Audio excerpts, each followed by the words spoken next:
Welcome back to News 360. Let's now get into our mission segment this evening, which is brought to you by Star Ghana with support from UK Aid, Danida and the European Union.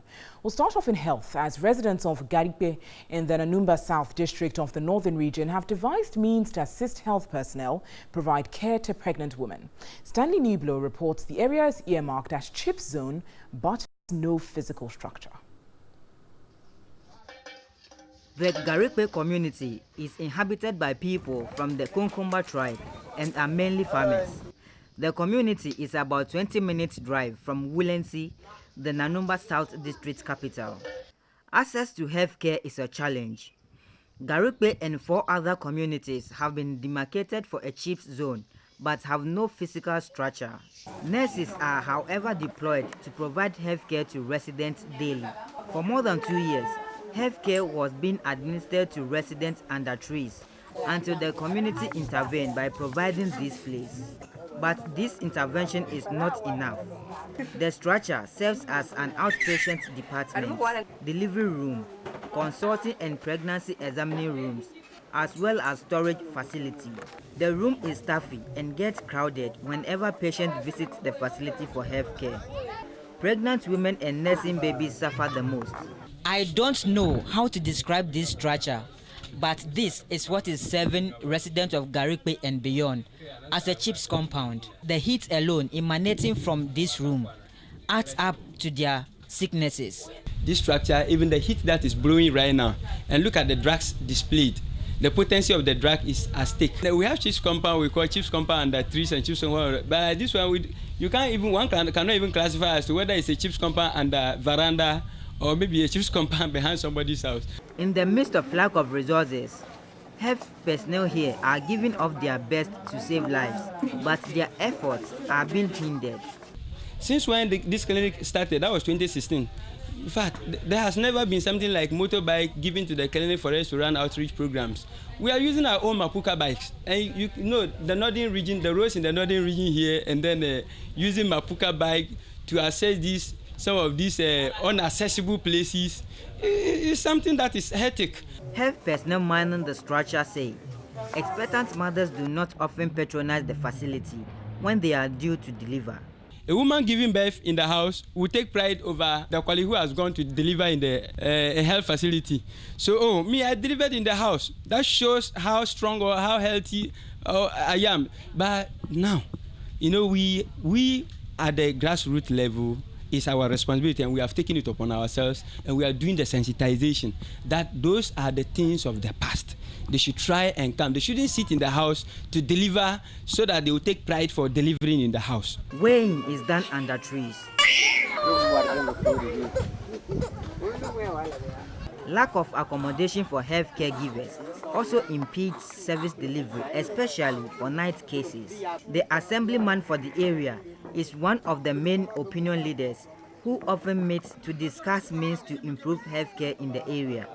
He expressed worry about the difficulties residents endure to access healthcare. A resident from one of the hinterland communities bemoaned government neglect. MP and this year didn't know you.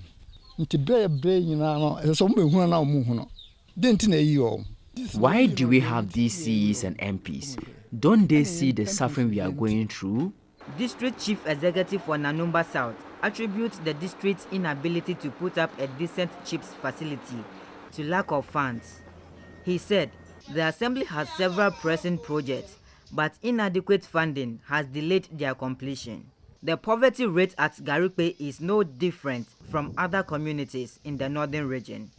Stanley Nibleu, TV3 News, Garikpe, Nanumba South.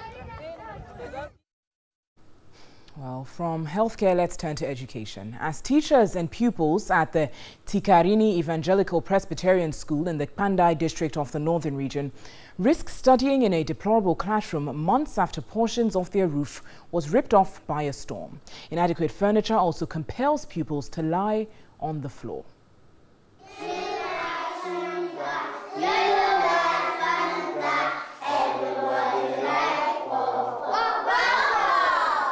This is a routine academic exercise for kindergarten pupils of the Tikarini Evangelical Presbyterian Basic School. Although the school was preparing to go on vacation, teachers did not renege to execute their mandates. Established more than 2 decades ago, the school continues to serve more than 150 pupils from Tikarini and 4 other adjoining communities. However, lack of teaching and learning materials, coupled with abject poverty, have worsened the plight of the school. Class 4 pupils, for instance, use the Tikarini branch of the Church of Pentecost Auditorium for academic activities. They are ejected whenever the congregation wants to hold morning weekday service. The school has inadequate furniture. In some classes, it is a privilege for a pupil to sit on broken pieces of desk if the person comes to school early. Most of the students, as we speak, when we are teaching, it is not easy for us to control them. And it is just because when they are to write, a lot of them, where to sit is a problem. Others ought to be on the ground. So how to even make them have a legible handwriting is a serious problem, which we are always encountering. It's a Monday afternoon and latecomers have had to lie prostrate on floor for the day's academic work. But this is not their only problem. Authorities say enrollment has dwindled due to the existing hardship in the community. At Tikarini, parents give little attention to education. Illiteracy is high. These textbooks I have with me here, I'm told are outmoded, but because the school has no supply of textbooks, they are compelled to fall on this. Some of the chapters and the units are torn out, and this, according to teachers, is affecting the way they teach. Almost all the subjects, as we are speaking, you can go to a classroom, some there are about 5, some 6 or some 7. Some you will not even see a single out of the subject. Sometimes we do pay them, and by parents self, it is a serious problem. Chairman of the Parent-Teacher Association of the Tikarini School acknowledges the unpleasant situations the staff and pupils endure in the name of education, but says the community cannot do much because of poverty. For some pupils, the zeal to change society through education gives them the edge. Scarcity of water sources in the community has compelled pupils to bring their own water from home.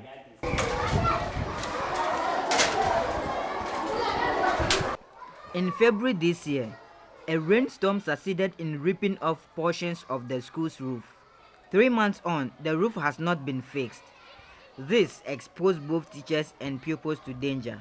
The DCE came and we're told he was sent by the MP. With that, he made that of a carpenter to come. And we're told, he said the carpenter should give them estimate for that of the portion that was damaged. As of now, we have not heard anything from them. Emmanuel Tatablata represents the central government in Bandai. And we call on one carpenter to give us the estimate. He came with the estimate, but the estimate was not complete. He gave us the estimate without the zinc. We asked him to factor the zinc estimate to it so that we get it complete. So that as and when the common fund come, we will know how much we are allocating to that place, at least to be able to fix, the root of structure. Stanley Niblewu, TV3 News, Tikarini, Bandai. Well, clearly urgent action is needed to improve the situation at the school. And that's how we round up our mission segment this evening. It's brought to you by Star Ghana with support from UK Aid, Danida and the European Union.